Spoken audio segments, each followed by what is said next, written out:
illegal sellers, yung colorum, rollouts problems. Ang lahat, ang dami po no? And it's scattered all over the Philippines itong concerns na ito. Well, unique in a sense that walang bayad ito, voluntary ito no work, no? Unique in a sense that you have to take care of your constituency in Mindanao.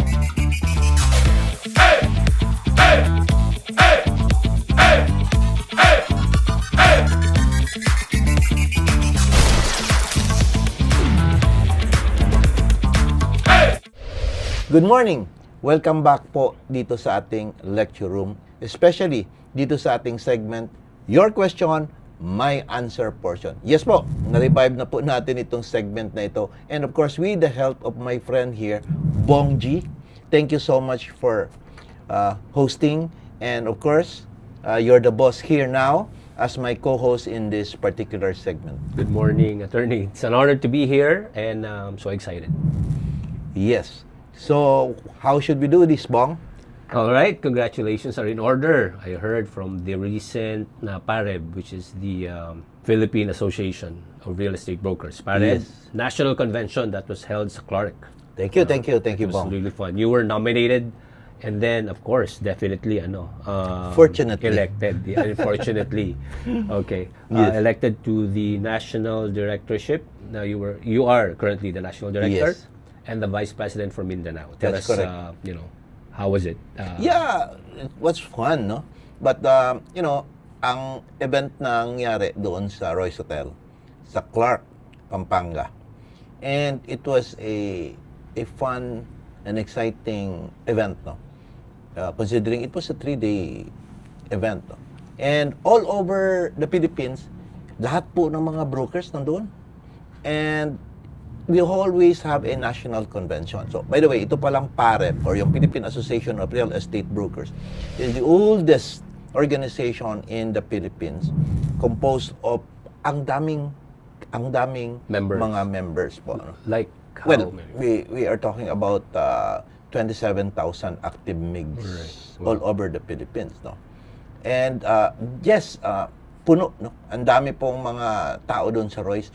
And annually, meron po kaming elections, and the elections were conducted by way of nomination. So, I was one of the national directors. At the same time, elected also as the Vice President for Mindanao. Trabaho namin, well, actually, for the organization itself, no? Especially doon sa concerns sa mga real estate brokers, paano pa namin mapaganda ang aming organization, paano namin i-flip yung aming mga sarili as real estate brokers, no? Yung ethical standards, yung the camaraderie, the multi-listing system, yung mga problems namin sa real estate industry like yung mga illegal sellers, yung colorum, rollouts problems. Ang lahat, ang dami po no? And it's scattered all over the Philippines itong concerns na ito. Kaya nga, meron kaming iba-ibang Vice President, Mindanao, meron din kami sa Luzon, meron din kami sa Visayas. So, it was fun. The best, maganda. Thank you for Thank you. Yun lang ang jet lag, Bong. Talagang kasi, jet lag in a sense, dahil nga, di ata jet lag ang tawag eh. Kasi, madaling araw na kami umuwi. So, walang tulog, no? Diretso. So, diretso. So there was a fellowship, malamang. Yeah, fellowship. Pero wala, hindi. Masaya Masaya na lang. Everything. Ganda na tayo sa masaya. Masaya talaga. Wala masyadong detalye dapat daw. Wala. So, is there a unique responsibility when you say VP for Mindanao, or you were chosen because you know the region, definitely for one, right? You're from Mindanao. Yes, correct. You're from Davao, so it makes sense. So, Yes, correct. But general lang inyong mission order, kumaga. Well, unique in a sense that number one, walang bayad ito, voluntary ito no work, okay. no? And at the same time, unique in a sense that you have to take care of your constituency in Mindanao and try to let them feel that they really belong to the organizations by taking care of them, especially their concerns. Ano yung mga concerns nila, mga problema sa pamamaraan, sa pagpatakbo po ng kanilang different chapters. Kasi po, all over the Philippines, iba-ibang chapters ito eh. Kasi ang PAREB is a federation of chapters. So, one board to another board So to like another different board. clubs? Different clubs then? Yes, different clubs. So this is like the organization of those clubs? Yes. Okay, under the opo. PAREB. Okay. Exactly. Alright. Okay. Yan po. And then, have a ballpark figure kung ilan ang members for Mindanao alone. Well, for medyo marami tayo dito, no? More than 1,000, actually. Okay. At malakas po ang ano dito, ang presensya po ng mga real estate brokers dito sa Mindanao. Okay. Yeah. Booming at that. Yes. So, Alright, okay. Oh yeah.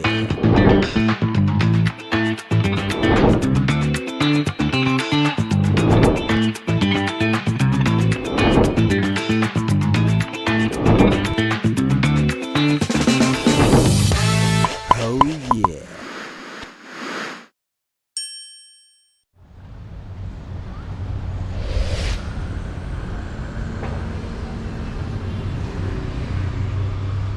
All right, from the lecture room of Attorney Raymond Batu, we will discuss questions, inquiries, and even situations related to real estate.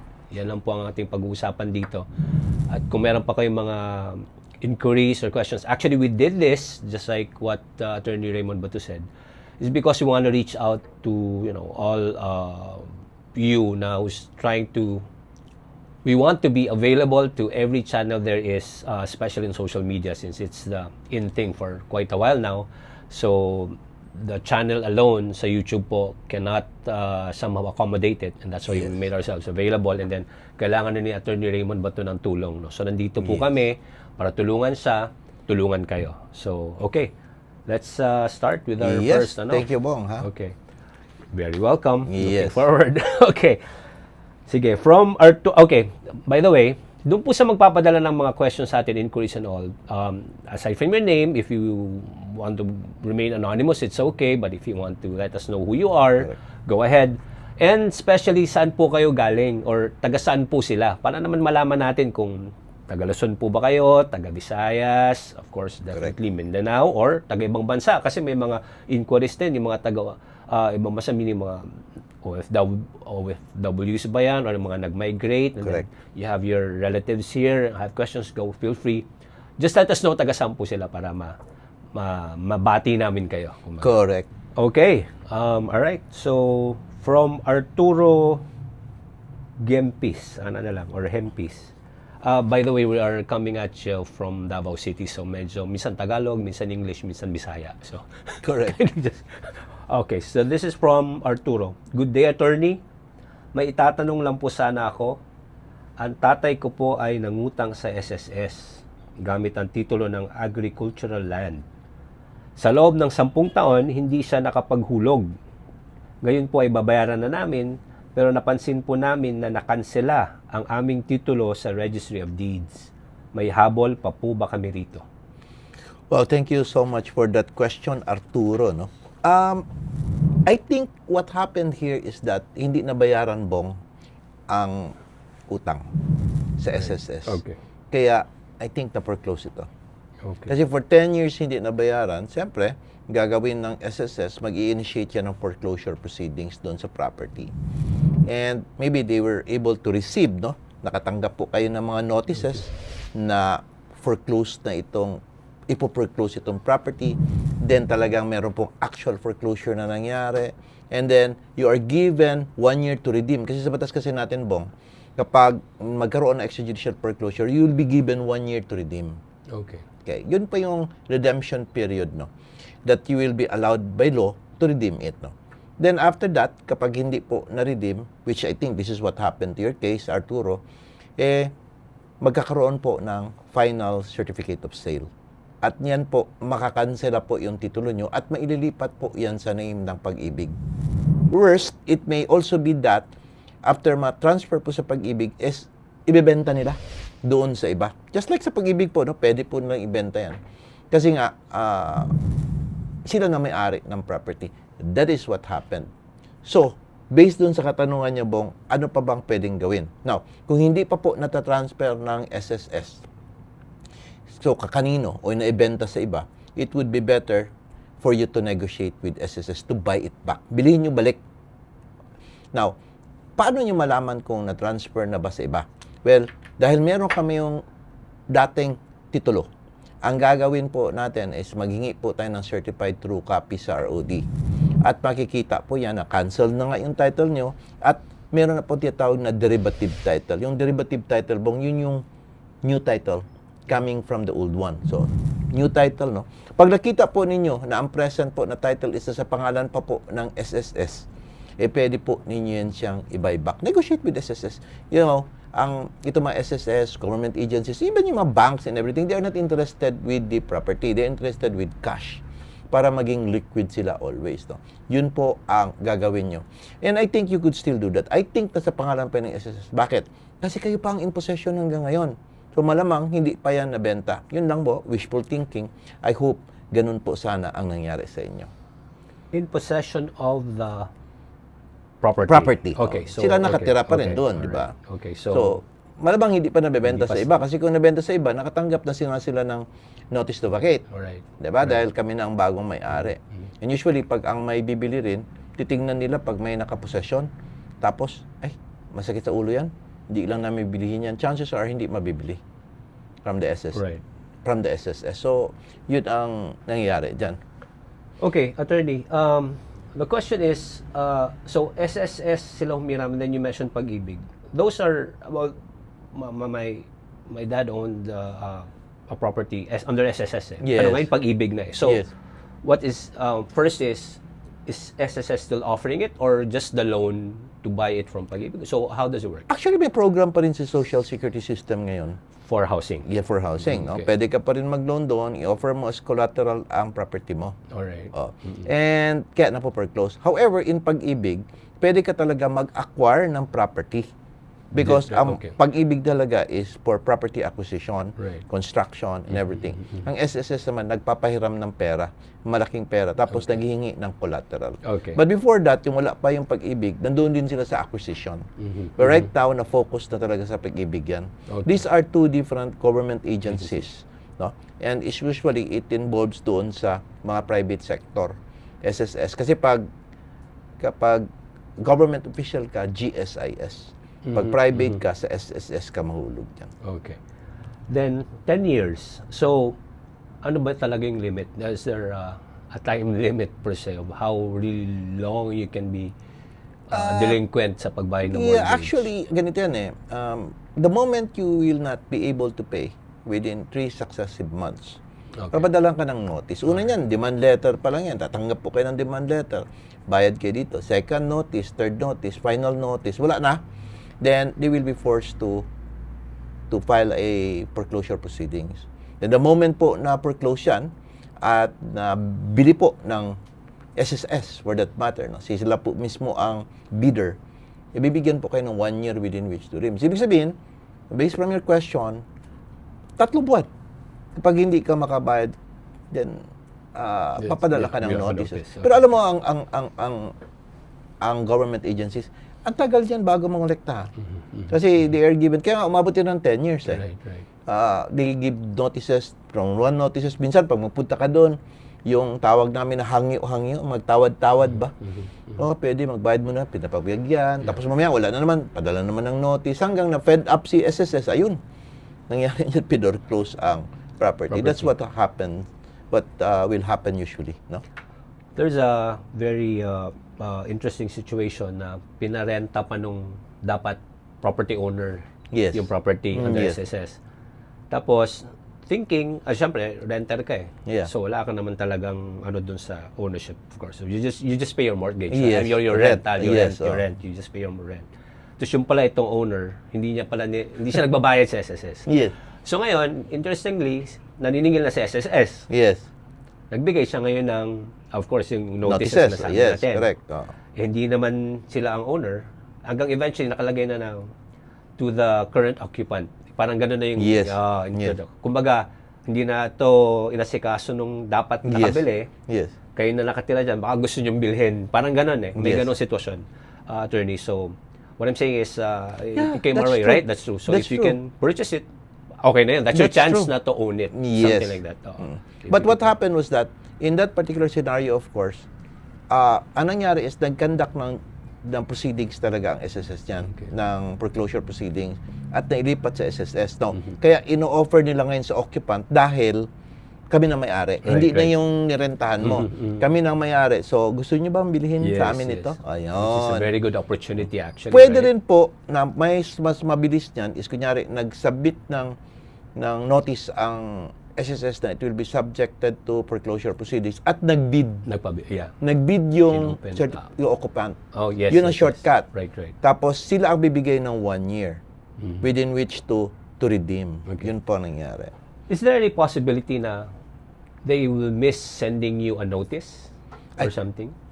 May nangyari? Actually, last known address yan. No? But that's a good thing that you talk about it because kapag hindi po napadalang notice, na-violate po yung due process. Right. So, ibig sabihin, meron pong chance within which na pwede i-question in court na hindi ba na ako notified? Yes, yes. I should be notified. No? Right, right. So, ang ginagawa naman din sa contract kasi ng yung memorandum agreement nila, yung promissory note at saka yung real estate mortgage, nakalagay doon that all notices will be sent to your last known address Okay. or your address presently stated here. So, ibig sabihin, bound ka rin doon. No? So, at saka sa email. Right. So, importante po yun. So, para hindi ka pa magsabi na wala akong alam. Now, kasi lumipat na ako, then you were supposed to inform us, lumipat ka. Para nire-reflect namin ang new address mo. Exactly. Yeah. Mga ganun na mga things ba, no? Okay. Right. Very interesting. Thank Okay. you. Thank you, Attorney. Thank Yes, you, yes. Arturo, for that Yes. inquiry. And I hope we answered your question. Huwag po kayo mawala ng pag-asa. Marami pong ways pa recover yung property na yan. And I believe and I will pray, of course, na makuha po ninyo yan. Kasi you were been staying there for quite a long time. And I know how you love the property already. But next time po, pag makuha niyan or pabigyan po kayo ng bagong pautang, huwag po natin kalimutan na obligasyon natin na magbayad din po tayo. Oh yeah.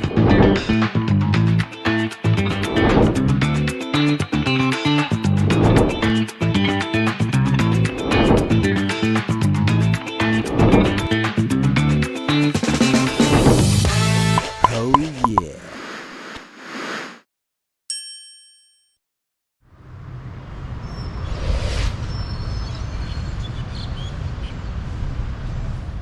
Okay, from Grel Paganas. Grell. Grel Paganas, 3634. Ang dami ng Grel Paganas, sumabot na ng 3,000 eh. Yung nga. 3,634 3,634. na siya. Favorite number. Okay, attorney, ang lupa na kinatatayuan ng bahay namin ay pag-aari ng iba. Nakatira po kami dito for 34 years. Kung sino-sino na po ang nagpakita na inutusan daw ng may-ari para i-survey at pabakuran, pero di magpakita ng anumang papeles. Ano pong dapat gawin para masettle ito ng mapayapa at maayos na paraan? Salamat sa kasagutan. More power to your channel. Maraming salamat po sa katanungan na yan, Grell, no? Now, merong very important sa katanungan mo na is facts or yung statement. Dito po yung sinabi mo, Attorney, ang lupa na kinatatayuan ng bahay namin ay pag-aari ng iba. Ibig sabihin po, nakatira kayo sa property na hindi kayo ang may-ari. Ngayon, ang first question ko sana is that, ano po ang dahilan at nandyan kayo nakatira? What is the reason why you're staying there? Are you staying there as a lessee? Nagre-renta ba kayo? Nandyan ba kayo bilang tenant? Or pumasok po kayo sa property na hindi inyo? Yun po ang mga bagay na dapat po nating malaman. However, alam po natin that in this particular scenario, hindi po kayo maaari ng lupa. Ngayon, may nagkiklaim na kami ang may-ari ng lupa at pinapaalis na kayo. Eh baka naman, pagpaalis sa inyo, sila papalit. Yung pala, katulad lang po ninyo na kung bakit nakapasok dyan, no? So, tama po, ang gawin po ninyo, hanapan po nyo sila ng saktong papeles. Kung titulado ang lupa, magpakita po ng titulo. And magkaroon po ng tinatawag na relocation survey to determine na yung nakasaad sa titulo. Yun ba talaga ang lupa na sinasabi nila? Kasi malamang magpakita lang sila ng titulo, yung pala ang laman po nun, hindi naman corresponding dun sa lupa na nakapossession kayo. Second, kung wala pong titulo, hingi po kayo ng tax declaration, pati sertifikasyon sa barangay na sila po talaga ang titled owner or owner na nagkiklaim doon through this tax declaration. Now, mapapatunayan nila na meron ng papeles, mag-usap ng formal. Siyempre, mahirap po sa side ninyo na makipag-usap ng formal dahil nga sa sa situation na ganyan, kasi papaalis na kayo, babakuran, mainam po sa barangay po kayo makipag-usap. And probably, if talagang ma-establish na sila po ang may-ari ng property, dapat siguro, pag-usapan ninyo kung paano mangyayari sa pag-stay ninyo doon sa possession sa property. Or kung ipapatuloy nyo ba na kayo pa rin mag-stay. Now, we have to understand po na kapag talagang titulado po ang property at meron po silang continuous desire to get it back. Kumbaga, parang pinapabayaan lang kayo mag-stay dyan, pero yung kanilang pagmamay-ari is patuloy naman, hindi naman ina-abandon ang karapatan nila sa lupa. You have to understand po na sila po talaga ang may-ari. Then you could just enter into an agreement. Pwede namang iba-ibang agreement sa totoong may-ari. Number one, pwede kayong mangupahan mabuti kung hindi pa naman nila gagamitin. Or, kung may pera kayo, baka pwede niyong bilhin ang property sa kanila. Usap lang po ng maayos, hindi po kailangan ng dahas or violence on this part, no? Kung mga inam, sa barangay po kayo mag-uusap. That's how it is, Bong. So, attorney, regardless of the years you're staying there as a caretaker, Yes. I don't know, tenant if Or you're informal renting, informal settler. Okay. Regardless yan. Yes, kasi ganito yan, Bong. Ang title kasi, pag titulado ang lupa, it is what we call indivisible. Hindi natitibag. Okay. It is very, as long as meron po siyang continuous claim of ownership, Right. there was a rare situation wherein isang desisyon na nagsasabi na abandon na yung rights nila through lot chess dahil pinabayaan talaga.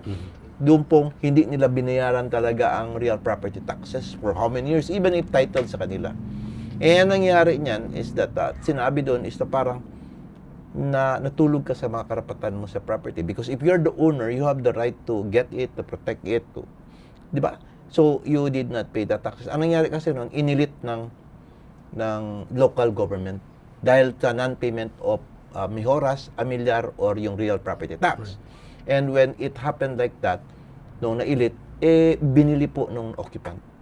So yun po ang sabi na no matter how long the property is, as long as na abandon mo yung karapatan mo. Pero rare lang yan siya. Kasi nga, indivisible kapag titulado ang lupa. Okay. So, illegal as it may seem, I mean, illegal, that's not, the property is not yours. Pinapaalis ka na or, gagamitin na nung rightful owner, wala ka bang compensation more or less? Wala talaga. Wala, Bong. Kasi Okay. pag because it is a private property and you are entitled to any form of relocation, financial. But however, if there is what we call for humanitarian consideration that the owner of the property magbibigay, okay lang po yun. Tanggapin. Pero wag po tayo ang magpipresyo. Kasi in the first place, private property po yung pinasukan ng mga informal settlers. Yeah, no? Ang karamihan po kasi kapag kung naka-stay ka sa public area at walang may-ari and dapat umalis ka doon, yun po ang nagkakaroon ng mga assistance relocation, bagong pabahay, and everything. Right. But merong mga technique din, Bong, kapag sa isang property, let's say 1 hectare property, ang dami na nakatira.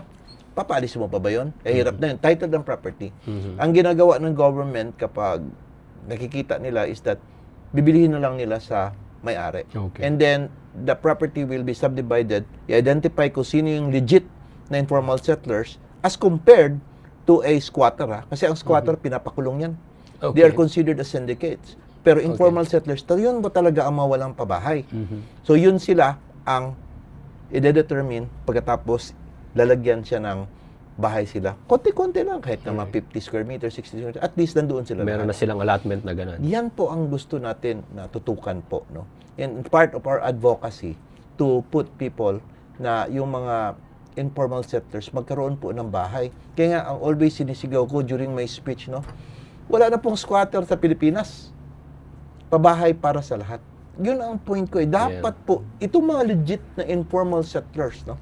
Which previously we called squatters, dapat po magkaroon sila ng pabahay. Tulungan po sana ng government natin. I know there are efforts. Pero ang efforts ba natin is talaga bang papunta talaga sa 90 to 100%? Hindi. Mahina ang efforts. Pero pagdating po sa flood control, ayan, mabilis ang effort. And I think we have a segment for that, brother. I'll give you all the time you need, Kev. I'll just have a little follow-up on the ano. So, as long as walang document, syempre, you're not the rightful owner. You have no right, definitely, right, Yes. to claim a property. Now, you mentioned something about the government buying na lang. No, kasi nga ang dami na nila sa isang area, isang hektarya, 2 hektarya ng property na may mga Yes. informal settlers, bibili na ng government. So, bibigyan ka ng portion doon. Yes. Ano yun? Titulado yun? Titulan. Yes, magiging titulado yun, Okay. bibiakin yun. Okay. Usually, what the government will do is that, okay, you form an association. Okay. Tapos, ibibigay ang titulo sa association. Tapos, Okay. the association will identify its Okay. members. Okay. Of course, with the help of the government. At bibigay dahan-dahan. Pero hindi yan libre, bro, ha? Oh, yeah, Meron you have po to- yung okay. bayad. Pero, ang Balik pa maliit rin. lang na bagay. Kaya nga, meron kang makita doon na Panakan relocation dito sa atin sa Davao. Meron tayong mga relocation area. Yan man yan. And mind you, when the title will be given to you, you will not be allowed to sell it. Right. Bigay nga eh. Never. Never talaga. Never. Kasi the moment you sell it, magiging Hindi na. disqualified ka as beneficiary. Okay. Kaya nga, binigyan na kayo ng property para hindi ka na Exactly. pwede ibenta. Ngayon, pag may benta nyo, maghahanap naman kayo ibang property, doon na naman kayo mag-i-stay. So, yan po ang prohibition na ilalagay po ng Okay. ating mga, ng government, para dito sa mga Okay. informal settlers. Okay, so it's clear if you don't have the documents to show na you're the owner, like a title, Yes. wala ka talagang karapatan. For one, Yes. right, of course. Correct. But kayo naman na hindi naman talaga yung pagmamayari yan, mayroon talagang chance na you will have to be, you need to vacate, something like that. Yes. To Ang put it problema rightly. kasi, Bong, minsan, yung mga nagkiklaim, ayaw magpakita ng titulo. Ito ang nangyayari sa kanya eh. Kasi nga, parang sinasabi na, bakit ka pakitaan ng titulo? Sino ba kayo? Nakatira lang nga kayo dyan. Hindi nga sa inyo yan. That is wrong. Mali po yan na concept po. Ipakita niyo po na kayo ang may-ari po. True. Para naman, maintindihan nung nakapossession kung sino talaga ang kanilang kakausapin. Kasi maraming ang nagkiklaim, ako may-ari, may may-ari. So that when they would know na kayo talagang may-ari, then that's the time to talk. No? Alright. Marami pong pwedeng pag-usapan. Now, if you really need the property and you want them out, then give them time. And baka pwede pong tulungan, lalo na pag may pera naman po yung may-ari, baka pwedeng bigyan ng konting financial assistance para sa kanila. Alright. Yan.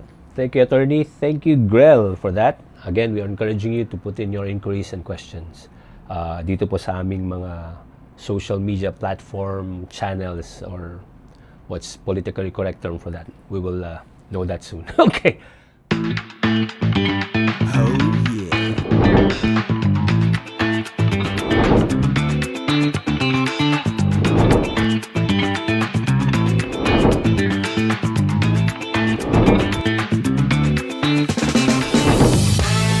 Oh yeah.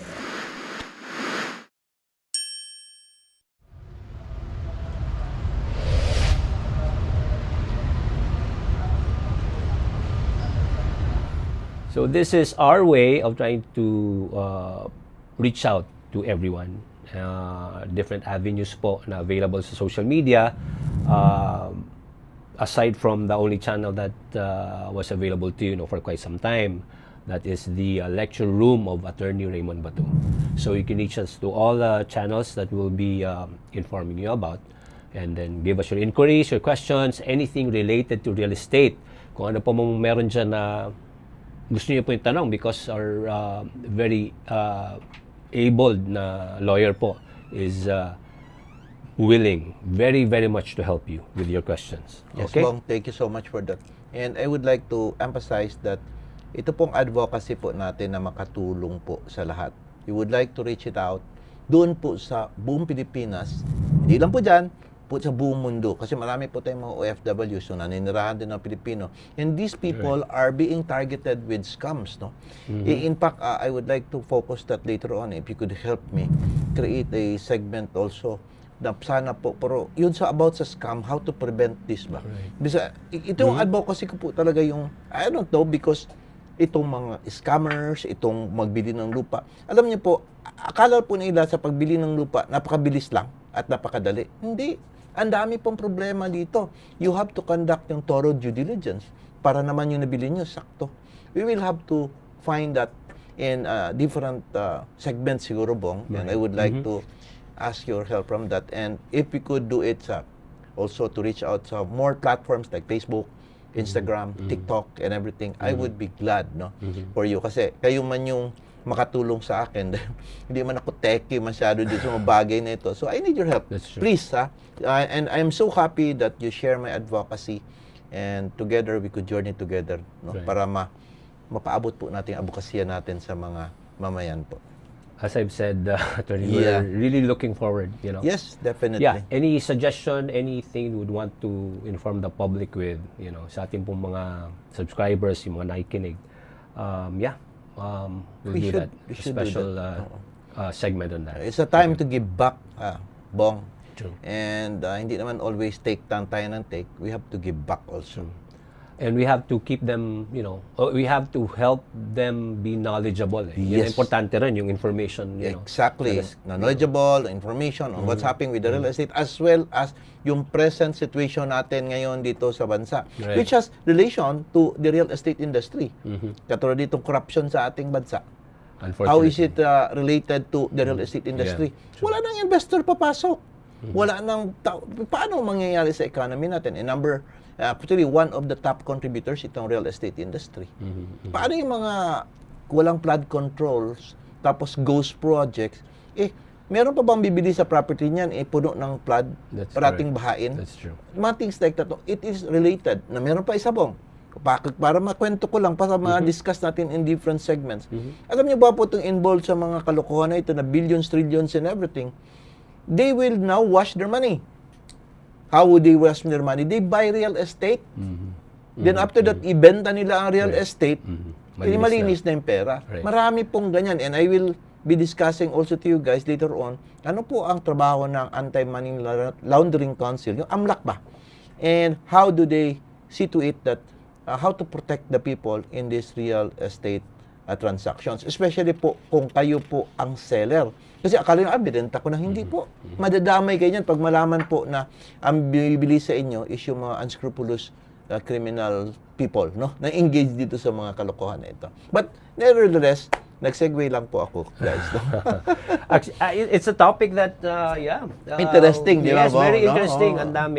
Ang dami talaga. Alam mo, dito sa study ng real estate, ang dami natin pwede pag-usapan. Usapang lupa, usapang mana, usapang hiwalayan na mag-asawa, usapang live-in, bro, ha? Kasi meron yan silang tinatawag na, yung family, meron silang property relations under the family code. Na kapag live-in kayo, co-owner niya sila ng property. Ang dami po. Payong namatay, tapos yung gusto, angkinin lang isa ng mga kapatid. Ang dami po. Kaya nga, ang daming mga questions na hindi namin masagot-sagot.